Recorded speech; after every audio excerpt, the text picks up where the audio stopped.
Penguin Random House Audio presents Talent Is Overrated. What really separates world-class performers from everybody else. This is the author, Geoff Colvin.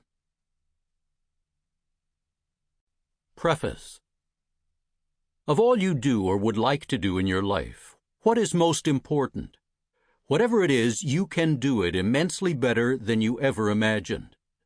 That is this book's message. But when the book first appeared in 2008, such a message sounded to most people like mere motivational fluff. Hardly anyone outside a narrowly specialized group of researchers knew that it was actually true in the most rigorous sense, or knew that the path from mediocrity to greatness had been mapped in some detail. The path was long and difficult, but it was clear. Most remarkably, it was, within broad limits, available to the great mass of people. The research showed that we are not restricted by our possession of, or lack of, mysterious natural gifts that dictate what we can or cannot do well. Some of the research even suggested that natural gifts don't exist. It showed instead that we largely determine our own level of accomplishment through a specifically defined activity that the researchers called deliberate practice. The process is within our control. Virtually no one in the general public knew any of this in 2008. I might not have known it myself if Fortune magazine hadn't asked me to write an article about great performance in 2006. That's when I discovered the overlooked trove of scientific work on the reality of human performance and realized that it sharply contradicted what most people fervently believe about an issue that shapes all our lives. That is why I felt compelled to write this book. The response showed that a great many people understood in some deep way that the message of the research was right, but until they saw the findings, they couldn't articulate how or why. Once they read about the research, they became passionate. Even athletes, coaches, and musicians, who I assumed already understood the principles of deliberate practice in their bones, embraced the book. Business people in a field that had largely disdained the principles saw it as a revelation. Most intensely of all, parents around the world told me their children needed to hear this message. Many subsequent books and articles have mined the research, some insightfully, others incompletely, and even misleadingly. From whatever source, far more people today are aware of the scientific work on this topic and its essential message. It was time to revise this book to take account of this higher level of awareness, to address some of the misconceptions that have accompanied it, and to update the research. The fundamental message still stands and still needs saying. While millions of people today accept and celebrate the message, millions more still doubt it. They haven't shaken their belief in natural gifts, or in most cases their tragic conviction that they themselves don't have one. They have yet to learn. You don't need one.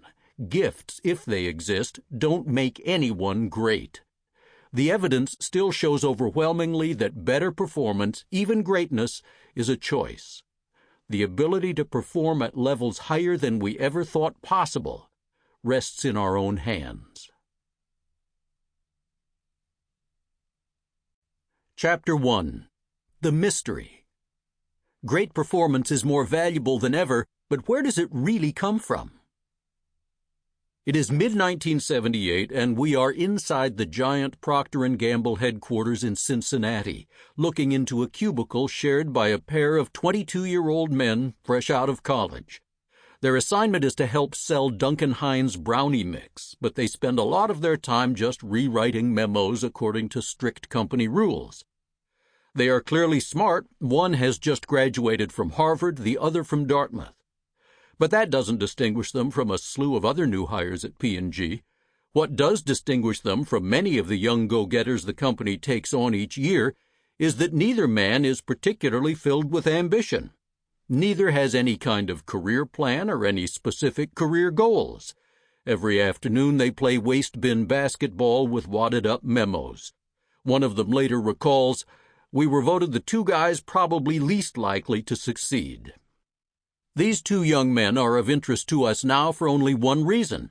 They are Jeffrey Immelt and Stephen Ballmer, who before age 50 would become CEOs of the world's two most valuable corporations, General Electric and Microsoft.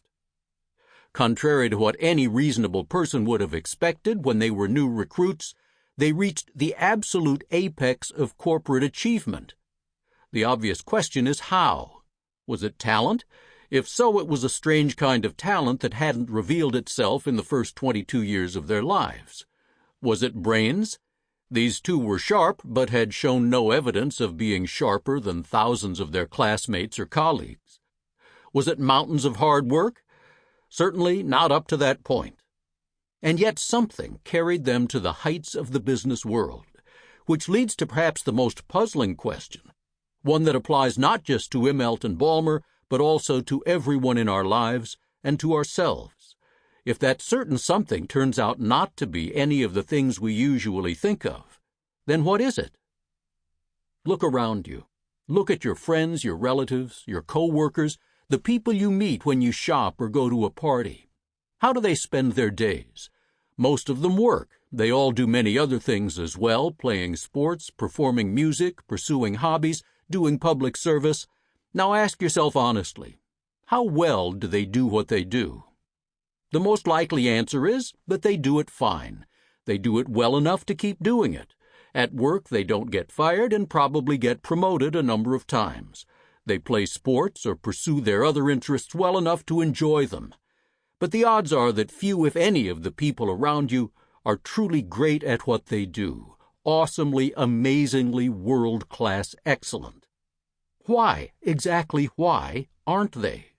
Why don't they manage businesses like Jack Welch or Andy Grove did, or play golf like Tiger Woods did, or play the violin like Jascha Heifetz did? After all, most of them are good, conscientious people, and they probably work diligently. Some of them have been at it for a very long time, 20, 30, 40 years. Why isn't that enough to make them great performers? It clearly isn't. The hard truth is that virtually none of them has achieved greatness or come even close, and only a tiny few ever will. This is a mystery so commonplace that we scarcely notice it. Yet it's critically important to the success or failure of our organizations, the causes we believe in, and our own lives. In some cases, we can give plausible explanations, saying that we're less than terrific at hobbies and games because we don't take them all that seriously. But what about our work? We prepare for it through years of education and devote most of our waking hours to it. Most of us would be embarrassed to add up the total hours we've spent on our jobs and then compare that number with the hours we've given to other priorities that we claim are more important, like our families. The figures would show that work is our real priority. Yet after all those hours and all those years, most people are just okay at what they do. In fact, the reality is more puzzling than that. Extensive research in a wide range of fields shows that many people not only fail to become outstandingly good at what they do, no matter how many years they spend doing it, they frequently don't even get any better than they were when they started. Auditors with years of experience were no better at detecting corporate fraud, a fairly important skill for an auditor, than were freshly trained rookies. When it comes to judging personality disorders, which is one of the things we count on clinical psychologists to do, length of clinical experience told nothing about skill. The correlations, concluded some of the leading researchers, are roughly zero. Surgeons were no better at predicting hospital stays after surgery than residents were. In field after field, when it came to centrally important skills, stockbrokers recommending stocks, parole officers predicting recidivism, college admissions officials judging applicants, people with lots of experience were no better at their jobs than those with very little experience. The most recent studies of business managers confirm these results. Researchers from the INSEAD Business School in France and the U.S. Naval Postgraduate School call the phenomenon the experience trap. Their key finding: while companies typically value experienced managers, rigorous study shows that on average, managers with experience did not produce high-caliber outcomes. Bizarre as this seems, in at least a few fields it gets 1 degree odder. Sample complete. Ready to continue?